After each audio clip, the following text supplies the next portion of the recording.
So, my husband asked me to read some of these stories aloud, and I think I'm being kind of utilized for his work. That being said, he did say, it might be useful for other people who teach and educate, and work with students. So, I'm going to do that. And if it's useful, great. Appreciate it. So this is The Monkey's Paw, which is a short story by W. W. Jacobs, and I'm just gonna read the story. Um, and yeah, we'll just read it along with the text here. Part 1. Without, the night was cold and wet, but in the small parlor of Laburnum Villa, the blinds were drawn and the fire burned brightly. Father and son were at chess. The former, who possessed ideas about the game involving radical chances, putting his king into such sharp and unnecessary perils that it even provoked comment from the white-haired old lady knitting placidly by the fire. "Hark at the wind," said Mr. White, who, having seen a fatal mistake after it was too late, was amiably desirous of preventing his son from seeing it. "I'm listening," said the latter, grimly surveying the board as he stretched out his hand. Check.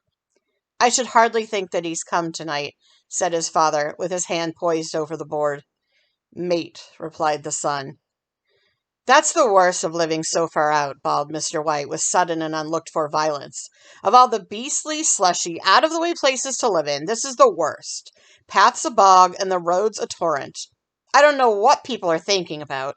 I suppose because only 2 houses in the road are let, they think it doesn't matter." "Never mind, dear," said his wife soothingly. "Perhaps you'll win the next one." Mr. White looked up sharply, just in time to intercept a knowing glance between mother and son. The words died away on his lips, and he hid a guilty grin in his thin gray beard. "There he is," said Herbert White, as the gate banged too loudly and heavy footsteps came toward the door. The old man rose with hospitable haste, and opening the door, was heard condoling with the new arrival. The new arrival also condoled with himself, so that Mrs. White said "tut-tut," and coughed gently as her husband entered the room, followed by a tall, burly man, beady of eye and rubicund of visage. "Sergeant Major Morris," he said, introducing him. The sergeant major took hands, and taking the proffered seat by the fire, watched contentedly as his host got out whiskey and tumblers and stood a small copper kettle on the fire. At the third glass his eyes got brighter, and he began to talk, the little family circle regarding with eager interest this visitor from distant parts, as he squared his broad shoulders in the chair and spoke of wild scenes and doughty deeds, of wars and plagues and strange peoples. 21 years of it," said Mr. White, nodding at his wife and son. "When he went away, he was a slip of a youth in the warehouse. Now look at him." "He don't look to have taken much harm," said Mrs. White politely. "I'd like to go to India myself," said the old man, "just to look around a bit, you know." "Better where you are," said the sergeant major, shaking his head. He put down the empty glass and, sighing softly, shook it again. "I should like to see those old temples and fakirs and jugglers," said the old man. "What was that you started telling me the other day about a monkey's paw or something, Morris?" "Nothing," said the soldier hastily. "Leastways, nothing worth hearing." "Monkey's paw?" said Mrs. White curiously. "Well, it's just a bit of what you might call magic, perhaps," said the sergeant major offhandedly. His 3 listeners leaned forward eagerly. The visitor absent-mindedly put his empty glass to his lips and then set it down again. His host filled it for him again. "To look at," said the sergeant major, fumbling in his pocket, "it's just an ordinary little paw, dried to a mummy." He took something out of his pocket and proffered it. Mrs. White drew back with a grimace, but her son, taking it, examined it curiously. "And what is there special about it?" inquired Mr. White as he took it from his son, and, having examined it, placed it upon the table. "It had a spell put on it by an old fakir," said the sergeant major, "a very holy man. He wanted to show that fate ruled people's lives, and that those who interfered with it did so to their sorrow. He put a spell on it so that 3 separate men could each have 3 wishes from it." His manners were so impressive that his hearers were conscious that their light laughter had jarred somewhat. "Well, why don't you have 3, sir?" said Herbert White cleverly. The soldier regarded him the way that middle age is wont to regard presumptuous youth. "I have," he said quietly, and his blotchy face whitened. "And did you really have the 3 wishes granted?" asked Mrs. White. I did, said the sergeant major, and his glass tapped against his strong teeth. And has anybody else wished? Persisted the old lady. The first man had his 3 wishes. Yes, was the reply. I don't know what the first 2 were, but the third was for death. That's how I got the paw. His tones were so grave that a hush fell upon the group. If you've had your 3 wishes, it's no good to you now then, Morris, said the old man at last. What do you keep it for? The soldier shook his head. Fancy, I suppose, he said slowly. I did have some idea of selling it, but I don't think I will. It has caused me enough mischief already. Besides, people won't buy. They think it's a fairy tale, some of them, and those who do think anything of it want to try it first and pay me afterward. If you could have another 3 wishes, said the old man, eyeing him keenly, would you have them? I don't know, said the other. I don't know. He took the pawn, dangling it between his forefinger and thumb, suddenly threw it upon the fire. White, with a slight cry, stooped down and snatched it off. Better let it burn, said the soldier solemnly. If you don't want it, Morris, said the other, give it to me. I won't, said his friend doggedly. I threw it on the fire. If you keep it, don't blame me for what happens. Pitch it on the fire like a sensible man. The other shook his head and examined his possession closely. How do you do it? He inquired. Hold it up in your right hand and wish aloud, said the sergeant major. But I warn you of the consequences. Sounds like the Arabian Nights, said Mrs. White, as she rose and began to set the supper. Don't you think you might wish for 4 pairs of hands for me? Her husband drew the talisman from his pocket, and all 3 burst into laughter, as the sergeant major, with a look of alarm on his face, caught him by the arm. If you must wish, he said gruffly, wish for something sensible. Mr. White dropped it back in his pocket, and placing chairs, motioned his friend to the table. In the business of supper, the talisman was partly forgotten, and afterward the 3 sat listening in an enthralled fashion to a second installment of the soldier's adventures in India. If the tale about the monkey's paw is not more truthful than those he has been telling us, said Herbert, as the door closed behind their guest, just in time to catch the last train, we shan't make much of it. Did you give anything for it, father? Inquired Mrs. White, regarding her husband closely. A trifle, said he, coloring slightly. He didn't want it, but I made him take it, and he pressed me again to throw it away. Likely, said Herbert, with pretended horror. Why, we're going to be rich and famous and happy. Wish to be an emperor, father, to begin with. Then you can't be henpecked. He darted around the table, pursued by the maligned Mrs. White, armed with an antimacassar. Mr. White took the paw from his pocket and eyed it dubiously. I don't know what to wish for, and that's a fact, he said slowly. It seems to me I've got all I want. If you only cleared the house, you'd be quite happy, wouldn't you? Said Herbert, with his hand on his shoulder. Well, wish for £200, then. That'll just do it. His father, smiling shamefacedly at his own credulity, held up the talisman as his son, with a solemn face, somewhat marred by a wink at his mother, sat down and struck a few impressive chords.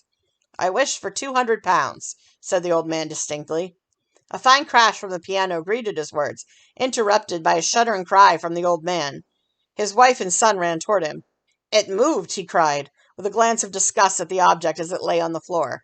As I wished, it twisted in my hand like a snake. Well, I don't see the money, said his son, as he picked it up and placed it on the table, and I bet I never shall. It must have been your fancy, father, said his wife, regarding him anxiously. He shook his head. Never mind, though. There's no harm done, but it gave me a shock all the same. They sat down by the fire again while the 2 men finished their pipes. Outside, the wind was higher than ever, and the old man started nervously at the sound of a door banging upstairs. A silence unusual and depressing settled on all 3, which lasted until the old couple rose to retire for the night. I expect you'll find the cash tied up in a big bag in the middle of your bed, said Herbert, as he bade them good night, and something horrible squatting on top of your wardrobe, watching you as you pocket your ill-gotten gains. He sat alone in the darkness, gazing at the dying fire and seeing faces in it. The last was so horrible and so simian that he gazed at it in amazement. It got so vivid that, with a little uneasy laugh, he felt on the table for a glass containing a little water to throw over it. His hand grasped the monkey's paw, and with a little shiver he wiped his hand on his coat and went up to bed.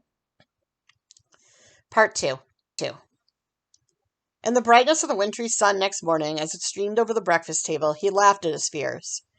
There was an air of prosaic wholesomeness about the room which it had lacked on the previous night, and the dirty, shriveled little paw was pitched on the sideboard with a carelessness which betokened no great belief in its virtues. "I suppose all old soldiers are the same," said Mrs. White.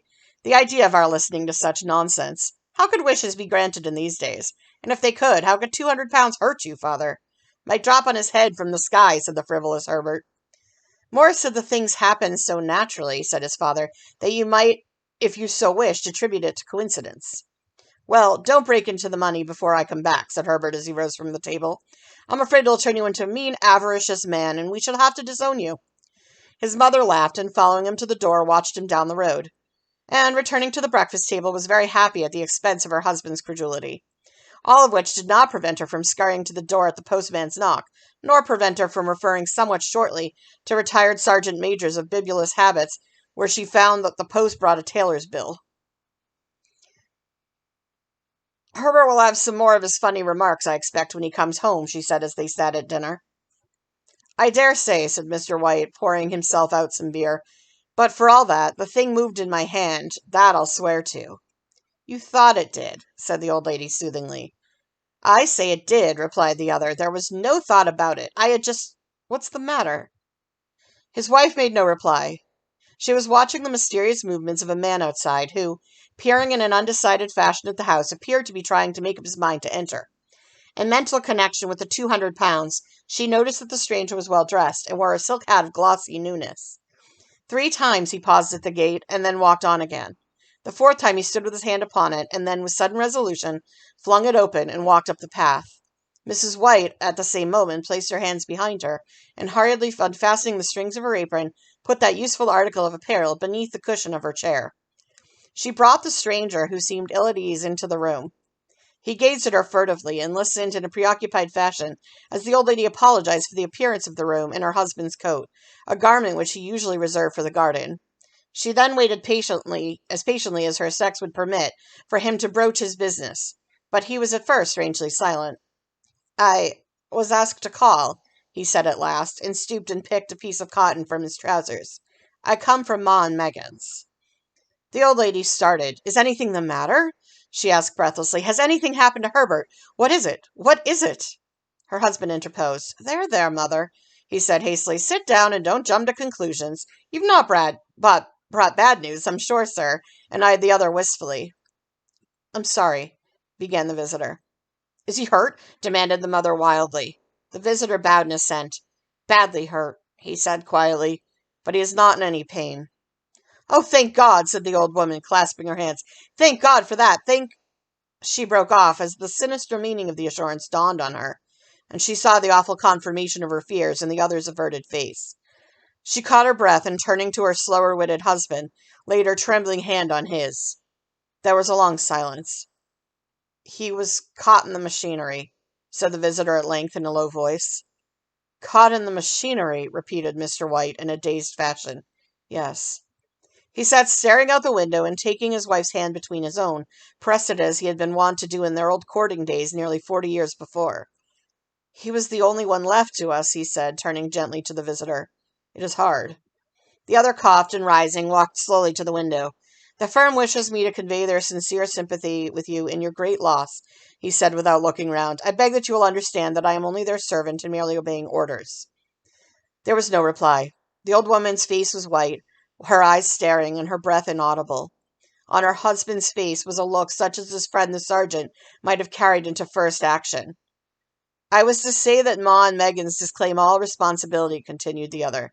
"They admit no liability at all, but in consideration of your son's services, they wish to present you with a certain sum of compensation." Mr. White dropped his wife's hand, and rising to his feet, gazed with a look of horror at his visitor. His dry lips shaped the words. "How much?" £200, was the answer. Unconscious of his wife's shriek, the old man smiled faintly, put out his hands like a sightless man, and dropped, a senseless heap, to the floor. 3. In the huge new cemetery some 2 miles distant, the old people buried their dead, and came back to the house steeped in shadows and silence. It was all over so quickly that at first they could hardly realize it, and remained in a state of expectation, as though of something else to happen. Something else which was to lighten this load, too heavy for old hearts to bear. But the days passed, and expectations gave way to resignation. The hopeless resignation of the old, sometimes miscalled apathy. Sometimes they hardly exchanged a word, for now they had nothing to talk about, and their days were long to weariness. It was about a week after that the old man, waking suddenly in the night, stretched out his hand and found himself alone. The room was in darkness, and the sound of subdued weeping came from the window. He raised himself in bed and listened. "Come back," he said tenderly. "You'll be cold." "It's colder for my son," said the old woman, and wept afresh. The sounds of her sobs died away on his ears. The bed was warm, and his eyes heavy with sleep. He dozed fitfully, and then slept until a sudden wild cry from his wife awoke him with a start. "The paw!" she cried wildly. "The monkey's paw!" He started up in alarm. Where is it? What's the matter?" She came stumbling across the room toward him. "I want it," she said quietly. "You've not destroyed it?" "It's in the parlor, on the bracket," he replied, marveling. "Why?" She cried and laughed together, and bending over, kissed his cheek. "I only just thought of it," she said hysterically. "Why didn't I think of it before? Why didn't you think of it?" "Think of what?" he questioned. "The other two wishes," she replied rapidly. "We've only had one." "Was that not enough?" he demanded fiercely. "No," she cried triumphantly. "We'll have one more. Go down and get it quickly and wish our boy alive again." The man sat in bed and flung the bedclothes from his quaking limbs. "Good God, you are mad!" he cried aghast. "Get it," she panted. "Get it quickly and wish. Oh, my boy, my boy." Her husband struck a match and lit the candle. "Get back to bed," he said unsteadily. "You don't know what you are saying." "We had the first wish granted," said the old woman feverishly. "Why not the second?" "A coincidence," stammered the old man. "Go get it and wish," cried his wife, quavering with excitement. The old man turned and regarded her, and his voice shook. "He has been dead 10 days, and besides, I would not tell you else, but I could only recognize him by his clothing. If he was too terrible for you to see then, how now?" "Bring him back," cried the old woman, and dragged him towards the door. "Do you think I fear the child I have nursed?" He went down in the darkness and felt his way to the parlor and then to the mantelpiece. The talisman was in its place, and a horrible fear that the unspoken wish might bring his mutilated son before him ere he could escape from the room seized up on him, and he caught his breath as he found that he had lost the direction of the door. His brow cold with sweat, he felt his way round the table and groped along the wall until he found himself in the small passage with the unwholesome thing in his hand. Even his wife's face seemed changed as he entered the room. It was white and expectant, and to his fears seemed to have an unnatural look upon it. He was afraid of her. "Wish," she cried in a strong voice. "It is foolish and wicked," he faltered. "Wish," repeated his wife. He raised his hand. "I wish my son alive again." The talisman fell to the floor, and he regarded it fearfully. Then he sank trembling into a chair as the old woman, with burning eyes, walked to the window and raised the blind. He sat until he was chilled with the cold, glancing occasionally at the figure of the old woman peering through the window. The candle end, which had burned below the rim of the china candlestick, was throwing pulsating shadows on the ceiling and walls until, with a flicker larger than the rest, it expired. The old man, with an unspeakable sense of relief at the failure of the talisman, crept back to his bed. In a minute afterward, the old woman came silently and apathetically beside him. Neither spoke, but sat silently listening to the ticking of the clock. A stair creaked, and a squeaky mouse scurried noisily through the wall. The darkness was oppressive, and after lying for some time screwing up his courage, he took the box of matches and, striking one, went downstairs for a candle. At the foot of the stairs the match went out, and he paused to strike another, and at the same moment a knock came, so quiet and stealthy as to be scarcely audible, sounded on the front door. The matches fell from his hand and spilled in the passage. He stood motionless, his breath suspended, until the knock was repeated. Then he turned and fled swiftly back to his room, and closed the door behind him. A third knock sounded through the house. "What's that?" cried the old woman, starting up.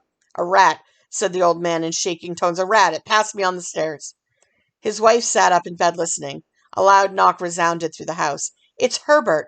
She ran to the door, but her husband was before her, and catching her by the arm, held her tightly. "What are you going to do?" he whispered hoarsely. "It's my boy! It's Herbert!" she cried, struggling mechanically. "I forgot it was 2 miles away. What are you holding me for? Let go. I must open the door." "For God's sake, don't let it in," cried the old man, trembling. "You're afraid of your own son," she cried, struggling. "Let me go. I'm coming, Herbert. I'm coming." There was another knock and another. The old woman, with a sudden wrench, broke free and ran from the room. Her husband followed to the landing and called after her appealingly. She hurried downstairs. He heard the chain rattle back and the bolt drawn slowly and stiffly from the socket. Then the old woman's voice, strained and panting. "The bolt," she cried loudly. "Come down. I can't reach it." But her husband was on his hands and knees, groping wildly on the floor in search of the paw. If only he could find it before the thing outside got in. A perfect fusillade of knocks reverberated through the house, and he heard the scraping of a chair as his wife put it down in the passage against the door. He heard the creaking of the bolt as it came slowly back, and at the same moment he found the monkey's paw and frantically breathed his third and last wish. The knocking ceased suddenly, although the echoes of it were still in the house. He heard the chair drawn back and the door opened. A cold wind rushed up the staircase, and a long, loud wail of disappointment and misery from his wife gave him the courage to run down to her side and then to the gate beyond. The street lamp flickering opposite shone on a quiet and deserted road.